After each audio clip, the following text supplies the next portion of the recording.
Welcome to Inntravel Asturias Cider Challenge. Not very Asturian weather here today, but here we are outside our offices with genuine Asturias green cider bottle full of local Ampleforth cider from the college up the road. And we're going to have a go at pouring cider the Asturian way. So here we go, glass down here, 45 degrees, bottle up here, and whoa!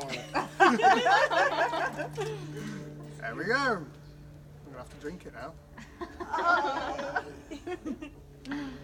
Swill it round, pour the rest out and pass it on. Thank you. Oh. There's a waste of cider in it. Nice cider.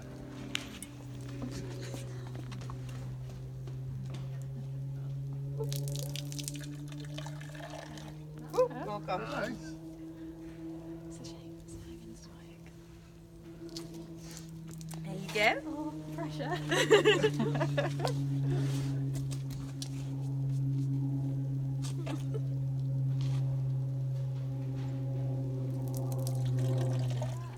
Very good. Thank you. Oh, I've got this on my head.